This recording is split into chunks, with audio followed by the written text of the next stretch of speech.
God of War!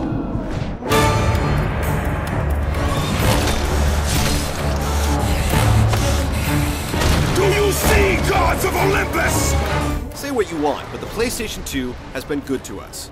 Its library is filled with over 1,000 games from just about every conceivable genre, so it's no easy task for a game to stand out.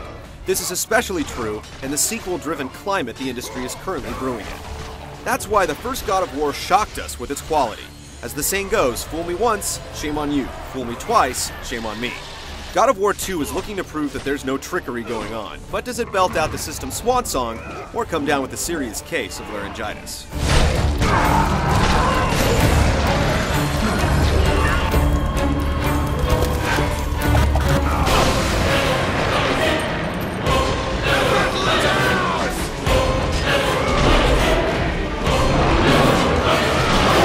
The latest chapter in the Chronicles of Kratos finds the God of War suffering from a severe case of ADD. His Spartan army is ransacking city after city, and wenches are at his feet. But the God of War has a name to live up to, and Kratos decides it's time to lead his men by example. I need no protection. Fearing the fate of Olympus is hanging in the balance, Zeus decides it's time to intervene, showing Kratos that even the gods are mortal.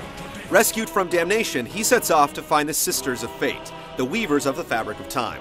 Only they will be able to turn back the clock and give Kratos a second chance.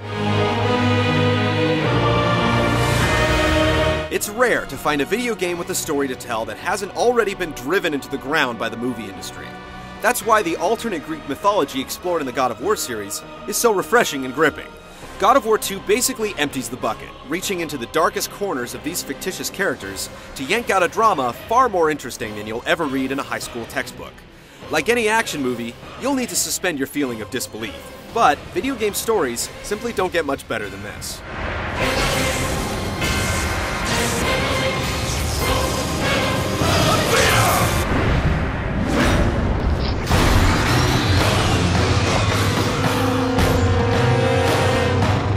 Like the first game, God of War 2 is 100% linear. There are some hidden areas to discover, but otherwise, everyone who plays the game is going to enjoy the same exact experience. Of course, that's not a bad thing when the experience is this good. The pacing here is nearly perfect. Things start off with a bang, and the first few hours are some of the finest you will ever experience in the medium. The game finds its groove after that, reprising the series' platforming and puzzle elements before the final act, which makes the word crescendo seem meek. Kratos is stripped of all his abilities at the outset, so a big part of the game is powering up the blades while finding new magic and weapons in the process. Each weapon or spell can be bumped up several levels by collecting red orbs. And while each certainly has its place in combat, if you're so inclined, the blades will once again be your best friends. And why not? They're still a blast to fight with.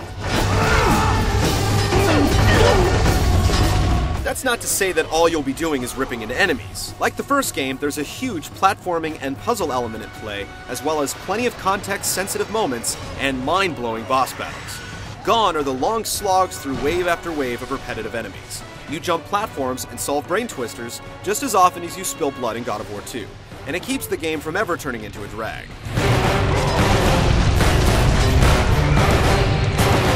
At almost twice the length of the first game, there's plenty of adventure to sink your teeth into, and playing it on the various difficulty settings changes the strategy significantly.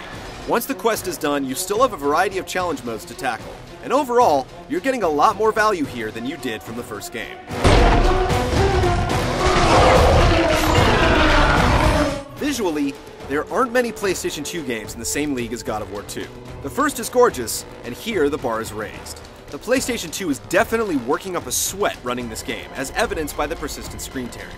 But it falls well short of tarnishing its overall presentation. The voice acting and script are just as sharp, and on the whole, God of War 2 basically makes good on the potential of the system. Everything you have ever known, Kratos, will now suffer because of your sacrilege.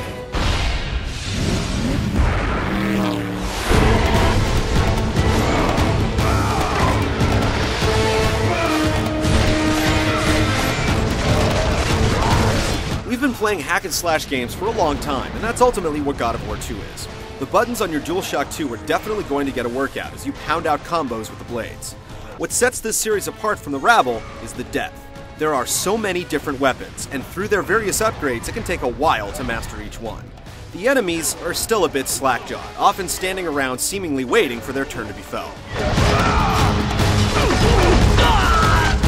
That's not to say the game is easy, it's far from it. With so many enemies looking to take a chunk out of Kratos' hide, you'll have to make ample use of the Rage of the Titans. By clicking down on both analog sticks, Kratos will become engulfed in flames and start wrecking shop, giving him a new set of attacks in the process. Then there's the magic, which thankfully can be employed while moving this time around, which gives the game a lot more latitude in setting up combat scenarios. Navigation is another big gameplay element, and Kratos has no shortage of ways to get around. There's a lot of swinging on the chains across huge expanses, and it's handled flawlessly. Hopefully the Castlevania team will play this game, as it's basically a blueprint of how it should be done in the third dimension. As if all the combat isn't enough, you constantly have to stay on your toes because context-sensitive moments can pop up at any time.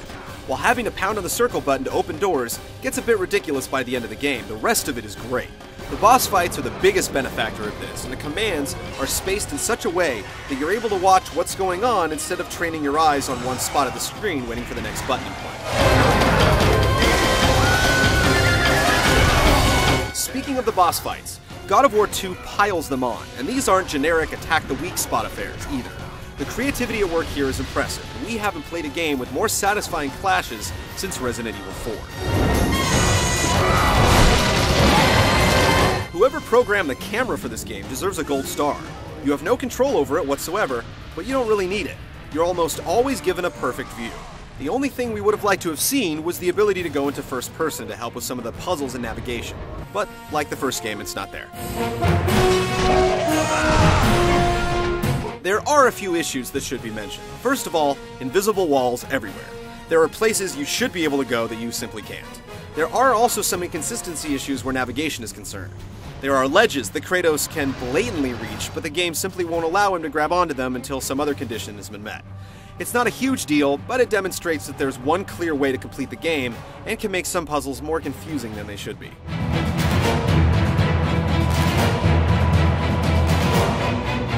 These quibbles aside, playing God of War 2 is about as solid an experience as you'll find.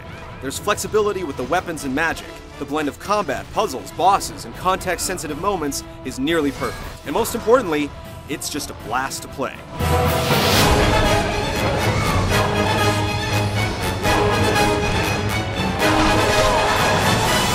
For every video game system, there's a piece of software that defines its capabilities.